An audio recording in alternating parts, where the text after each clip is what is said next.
ChatGPT Plus is free for college students through May. Here's the thing. You've got a lot to do between now and then. Studying for finals, writing papers, trying to keep your life on track. And ChatGPT can help with all of it. It can quiz you for your econ exam, make a study guide from your French notes, plan out your meals and study breaks. It can get really specific on how you like to learn. It can even help you come up with ways to stop procrastinating. So from now until summer break, take advantage of all the ways ChatGPT can make your life easier. Restrictions apply.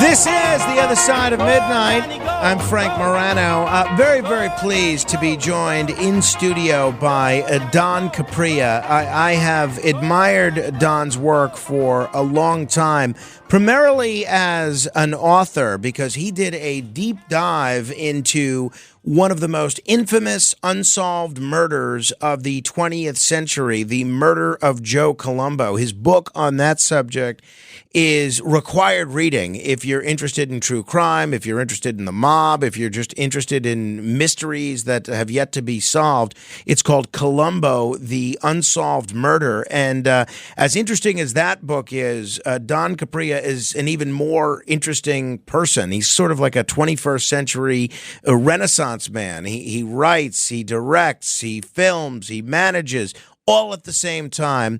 And now he's got a film out called Director's Cut, which we're going to tell you about in a moment. Let me welcome to the program for the first time Don Capria. Don, it's great to talk to you. Great to be here. Thanks for coming in. Thank you. How do you adjust to these? I'm guessing you're not normally nocturnal.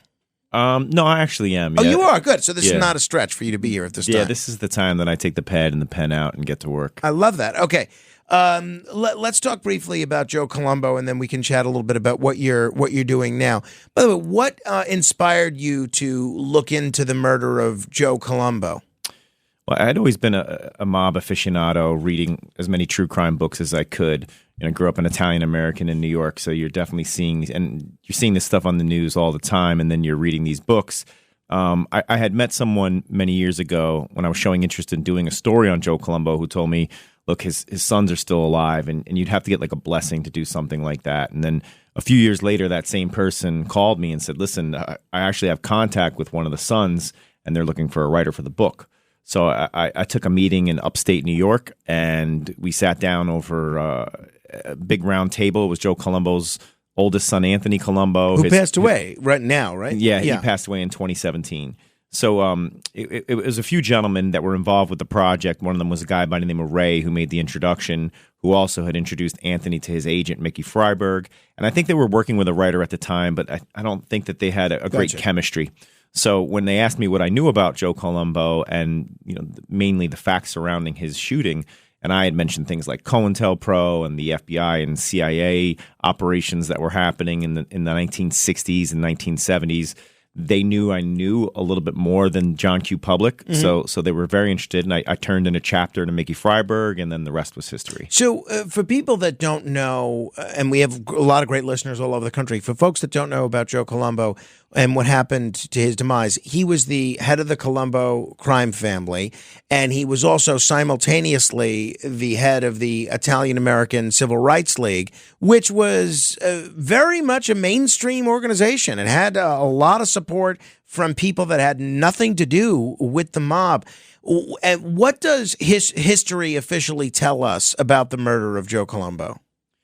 I mean, historically, it gets wrapped up with a potential Joe Gallo, Carl Gambino conspiracy that, Gallo had a problem with Colombo when he was even in prison. And then when he came home, there was a lot of beef and turmoil. So Gallo did want to plot an assassination attempt on him, but never had the blessing and never went through with it. And when this happened, from the guys that I interviewed that were part of President Street and part of the Gallo gang, Gallo had no idea that this was going to happen on that day. He went there to maybe be a disruptor later in the day. So I think the NYPD kind of closed the books on the Gallo theory, and that's what got put out to the public. And then we all know a year later, Joe Gallo gets shot down on Mulberry Street while having dinner at about, 5 in the morning on his birthday. Right, with Jerry Orbach. Yeah, so the case was kind of closed. It was never really officially closed, but they kind of just shut the book and said, well, here's a mob hit for a mob hit, and the gang wars continue.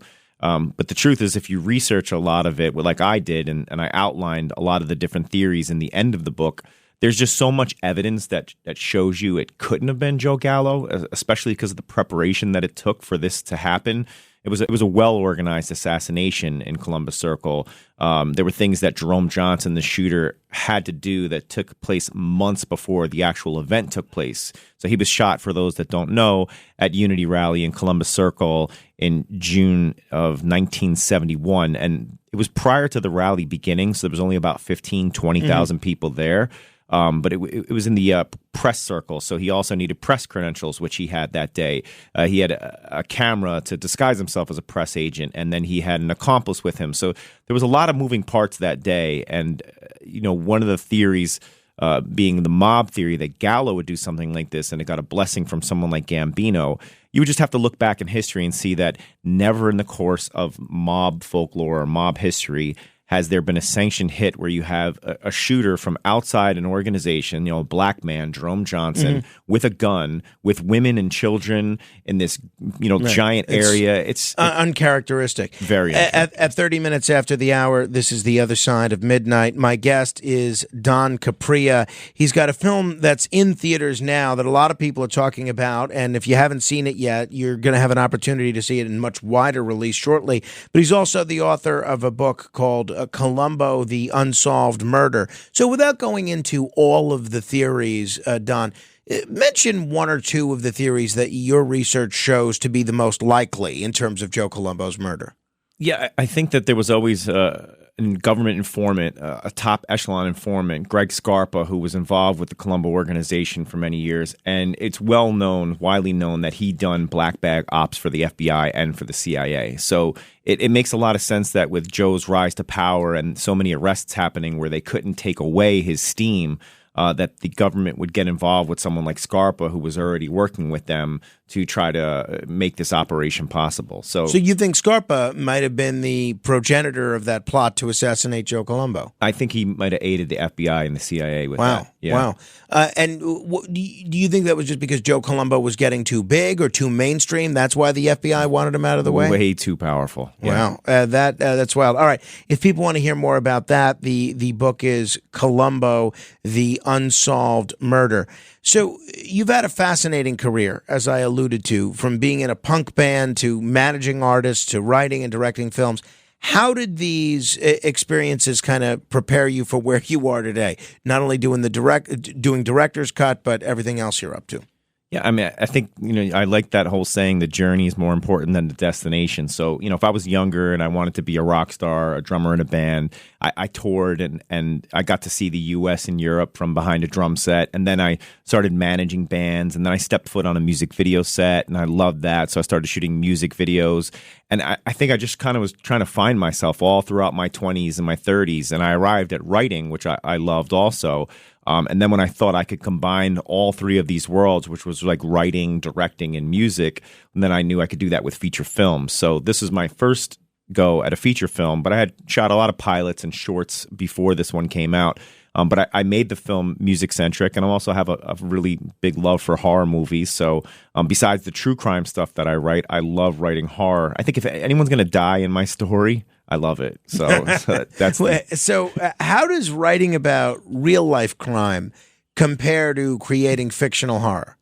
I think even when you're dealing with fictional horror, you have to have some kind of inspiration. So I'm researching some really gruesome murders. I'm constantly, reading about murders, whether it's from, the 1930s or the 1950s or even modern day. So you take that and you try to make it situational. For director's cut, the story is about a young band that goes to shoot a music video in the woods of PA, and they're never going to return.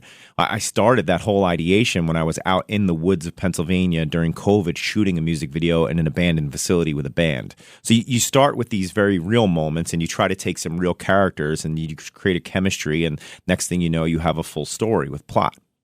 You know, in terms of your creative process, when you decide to do something, how do you decide which stories to tell, whether it's a true crime biography or a punk slasher movie? I think as a writer, you're going to have many stories, and talking about them is the most important way you find out who's reacting to what. You know, as soon as you start telling your little elevator pitch to someone, if they're not really interested in it, you probably need to move on to something greater. And then as you're telling these stories, you're also building them out a little bit more. So I think, you know, when it starts to get enormous inside your head and you get really exciting, it's just easier for you to chase that screenplay. Well, so everybody was very much in horror movie mode a few weeks ago because of Halloween, and your film came out on Halloween, but a lot of people who didn't get a chance to get to the theaters or didn't get a chance to fill their horror movie quota after November came around, they're still in horror movie mode, and one of the films they may want to check out is yours, Director's Cut. Here's a little bit of the trailer. Joey's calling. Come here. Ready? Hey. What's up, guys? How's it going? Couldn't be better, man. You guys ready to shoot a video or what? So, what happened? I think we're gonna record a music video. I thought you had no money for a music video. There's a director, and he wants to shoot us for free. There's gotta be a catch. There's no such thing as a free lunch. If we don't do it, he's gonna find another band, and they are just gonna eat up our free lunch. What's your name, guy?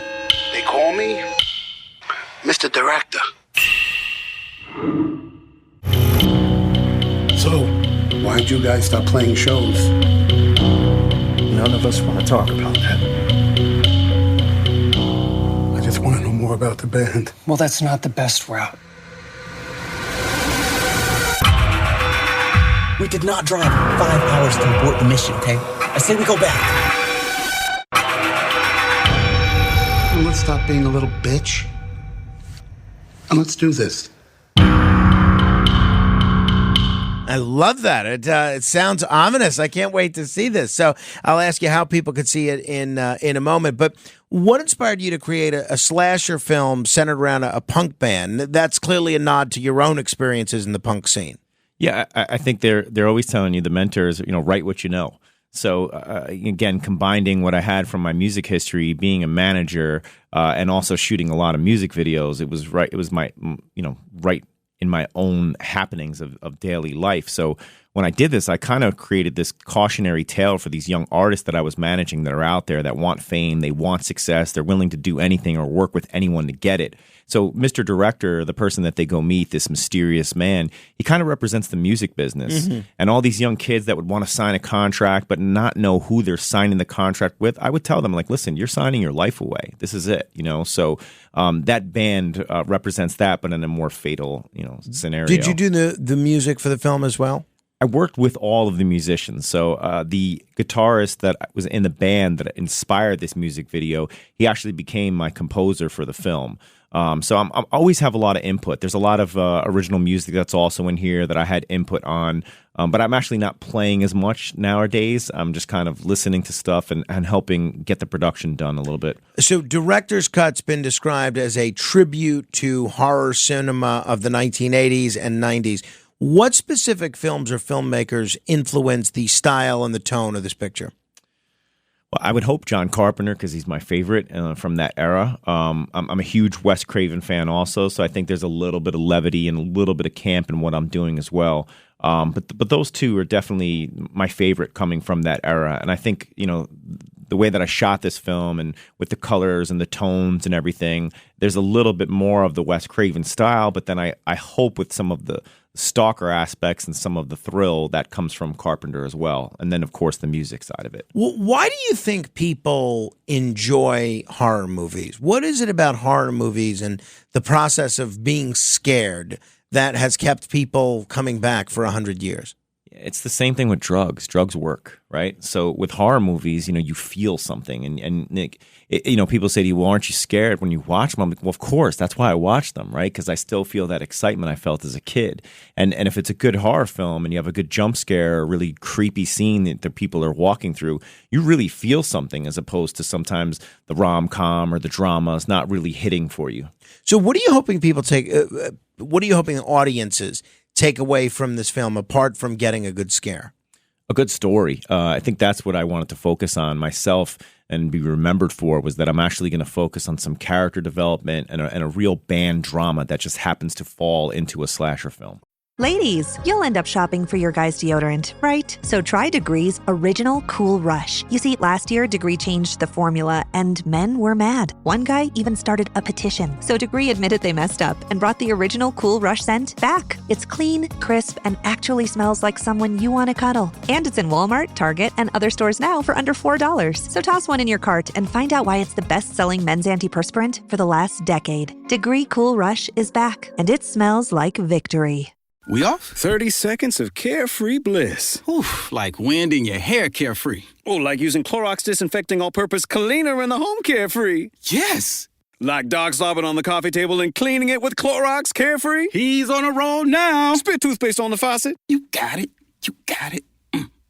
Peanut butter on the light switch. Oh, spritz, spritz. Spritz, spritz. Clorox, man. Clean feels good. Okay, we're back. Use as directed. Shopping is hard. I can never find anything in my size. I don't even know my size. I buy my clothes the same place I buy my groceries. There's a better way.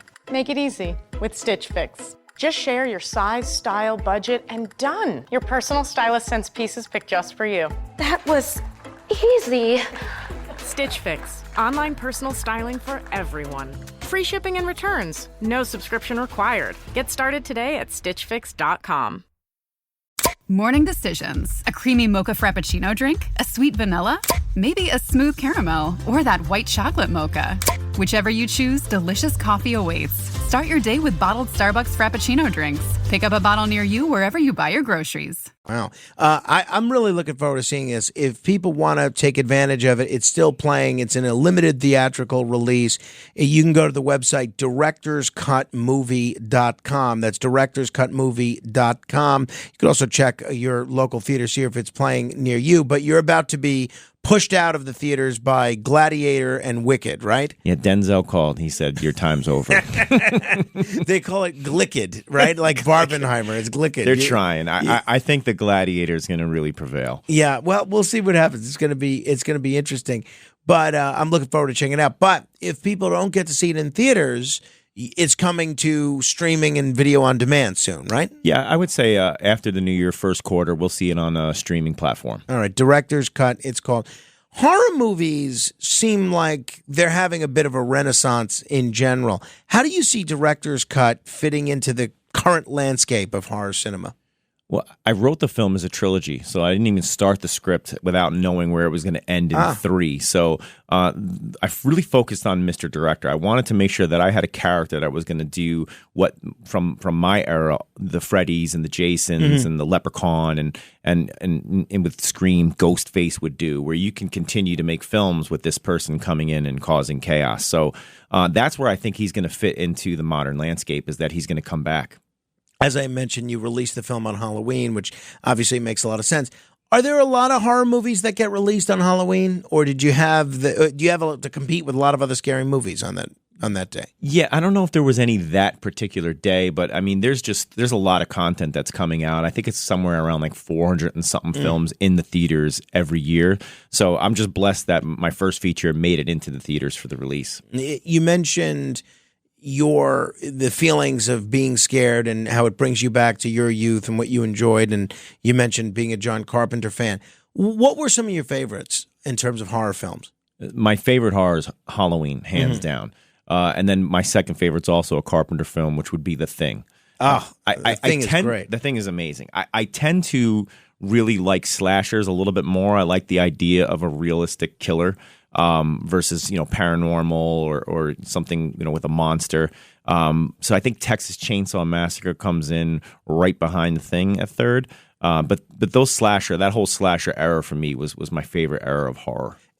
During the filming of this picture itself, anything funny or unexpected happened that you could share with us? Take us behind the scenes. I don't know how much. I guess there was one funny moment which I wasn't really a part of, but we have practical effects that are happening, and my special effects makeup artist Brian Spears, he worked on Smile, American Horror Story, Smile 2, and he does a really good job. So there was one of the girls, the bass player, who had a lot of work done on her face, and it was one of the last days of filming, and they wanted to go grab me a bottle. So there was a school next door to the abandoned facility that we're playing, so she leaves, and she's still in all of her special effects makeup, and all of these kids are coming up to the light where she's at, and they're just looking at her, and she's just looking at them, and they're completely terrified, and she just knows what's up, so she kind of just plays with it and just stares at them awfully. So, I wasn't having so much fun, but I did polish that bottle of whiskey off the last day. That was outstanding. Great. A lot of folks might be listening now because they're up late, maybe editing a video or something that they're working on, and they might be aspiring filmmakers themselves. Speak to those people. It's a very difficult business to make a living in. What advice would you give to an aspiring filmmaker that wants to basically do what you're doing, get a theatrical release for a passion project? Yeah, I mean, I had no plan. So the only thing that I planned to do was just keep persevering. And I think, you start with the script, and then you start with, the finance, and then you try to get the casting together, and you just keep going. It's just it's a daily grind. And, film dies 3 times before it's finally made. And I think I died 100 times trying to make this one. So you just, you're going to be backed into corners, and you're going to have all these unexpected obstacles. But just remember, it's not personal, and you're going to get through all of that stuff if you keep fighting. Well, the film's called Director's Cut. You can go to directorscutmovie.com. You could search theaters for the next few days before it's booted out by Gladiator and Wicked. Are you going to see Gladiator? Of course. Yeah, it's I really love the original. I'm curious to see. Sometimes the sequel makes you appreciate how there should not have been a sequel to the first one. But so far, this one seems to be getting pretty good reviews. Yeah, I would literally watch Ridley Scott's throw out tapes of everything that he's done if he seamed it together for a film. Yeah. All right. But again, it's coming to video on demand and streaming as well. So it's certainly going to be interesting. And if you're interested in Joe Colombo, you can absolutely check out Don's Joe Colombo book as well. Don Capria has been my guest, and a real treat to have you. Thank you. Thank you. All right. We'll continue, and we'll take your calls in a moment. 646-720-0635. Straight ahead. The Other Side of Midnight.